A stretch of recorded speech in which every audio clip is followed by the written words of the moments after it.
We're going to go through some example calculations here and some example drawings on doing force diagrams. In fact, I'm going to take this video and I'm going to split it into two parts. One where we just go through and do the force diagrams, and the other where we come back and use the force diagrams to do calculations. Of course, there's plenty of problems where you'll draw a diagram to help you with the calculation. There's other times where you'll just be asked to do one or the other. Anyway, let's just go straight into this. So for an object on the ground, let's just say we have a block here, or whatever it is that's on the ground, then the object feels its own weight or force due to gravity. And we can do little g or big G there, and we could also abbreviate this as weight. I don't like to do that. I like to stick with forces and then subscripts to define what type it is. And there's certain ones that we use commonly, and beyond that, I would spell it out if it's not a common one. The other one then that we have is a support force, and the support force is also known as the normal force and will be used as a capital N, and those two are common enough that abbreviations are fine. What I will say is we frequently talk about net force, and the net force on this object is going to be 0, and net I always spell out. And then it looks like on, if you try to write 0 newtons, so I always slash my zeros, I curve my t's, I dot my i's and curve my i's. Hopefully everyone dots their i's. So anyway, you get the point. The other thing is we'll do a algebra notation, or excuse me, a geometry notation that you've seen before with this. The other thing is we'll use a geometry notation that you've seen before, where to denote that these two are equal, we're just going to use little slash marks. If they're different, we'd use different slash marks as we go.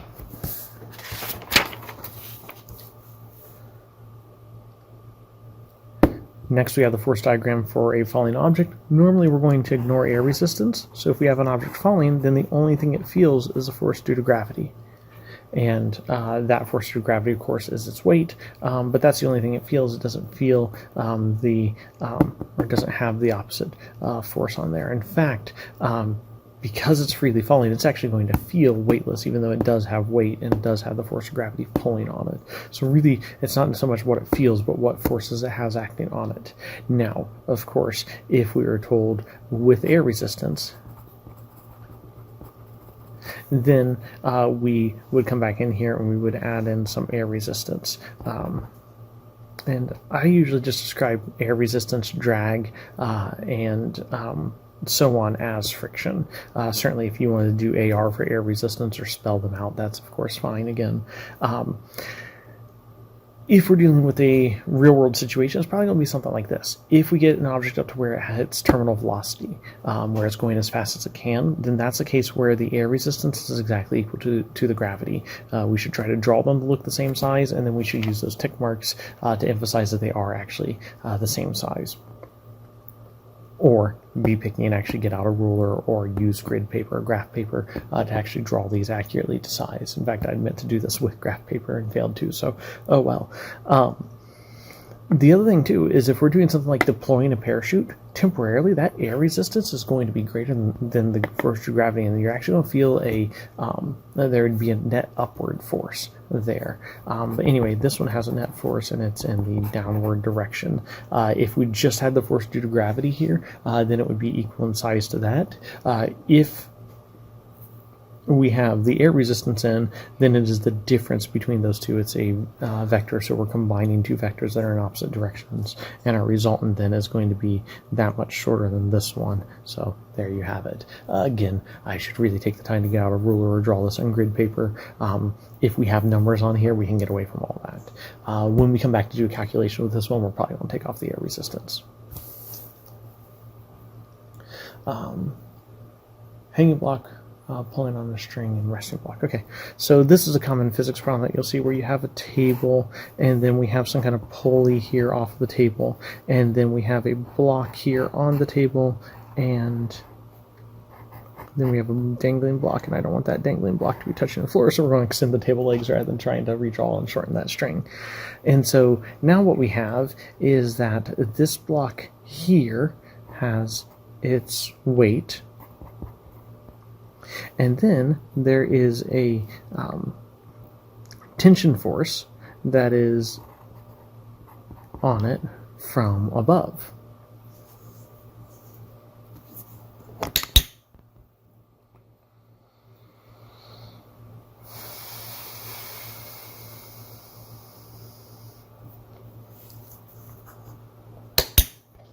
And that tension force is equal in size to its weight.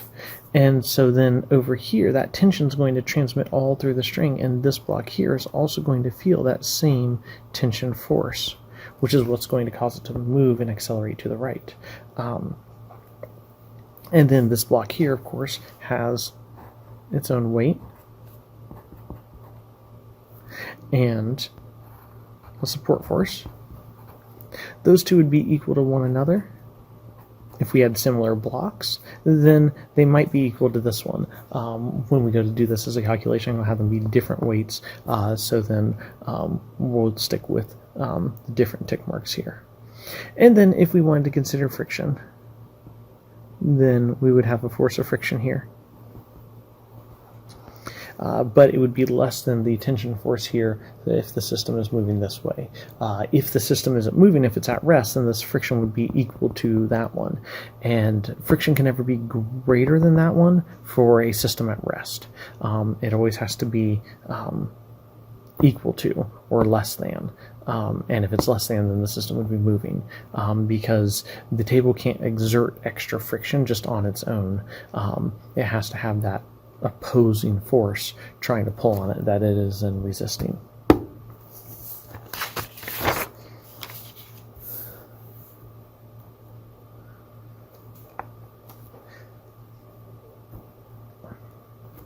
This is another common problem in physics, where we have, say, a sign that is hanging from two different wires.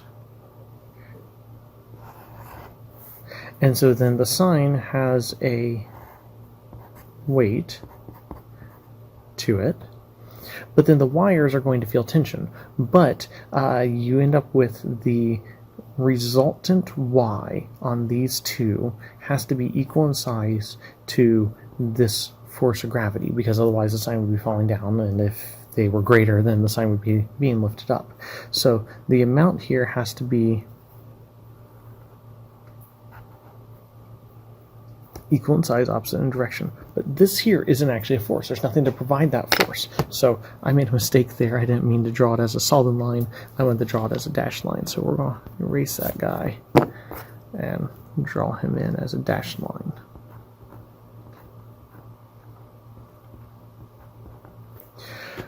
What we know is that the total up here has to be from these two out here. And so the forces can't go all the way up here, because then we'd have a y component equal here and a y component equal here.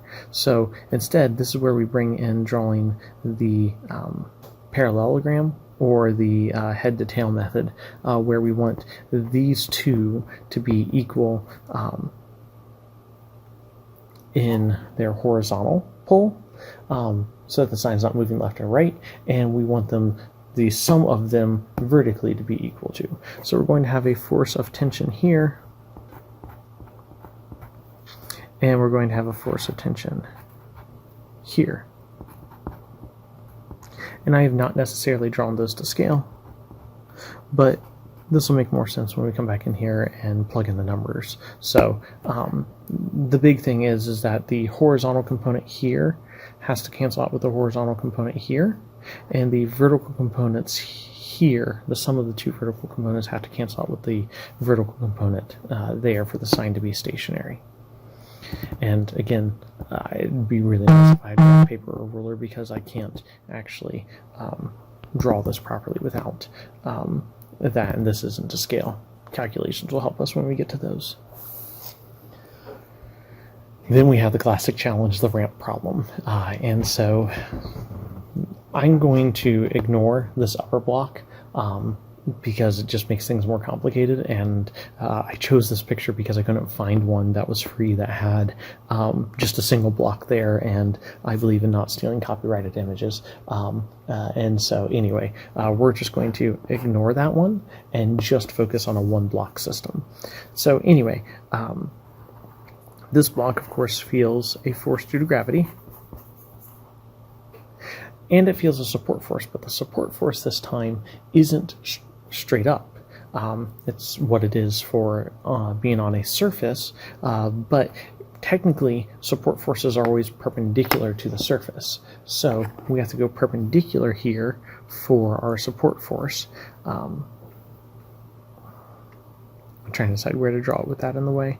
And we want the y component, again, to be equal in size, opposite in direction, so that this y component here is equal to that one there.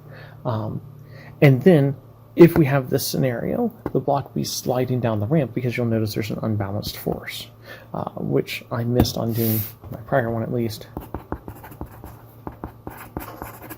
And let's check here real quick. Yep. Here there is some net force on that block, causing it to go to the right. Here there is not a net force, but and so it'd be falling at a constant rate. So it's falling still, but it's not being accelerated as it goes. Yeah. Anyway, finishing up this one. If, on the other hand, it's at rest, and I think that's what we're going to do, then we must have a frictional component that is parallel to the ramp, because it's parallel to the direction of motion, equal in size, opposite in direction. And so then what it is the x component here would have to cancel out with this one here, and so then we'd have those to be equal and be stationary. Classic problem in physics, and we'll get into doing the calculations here. But you'll notice, because we have an angle here, which they're using alpha this time instead of theta, our normal one, but since there is an angle here, of course that's going to involve some trigonometry. Anyway, that's the basics here. I'm going to pause the videos, and you will get it in a separate video, but I'm going to go back through here, put in some numbers, and then we'll actually do some of the ugly math with these.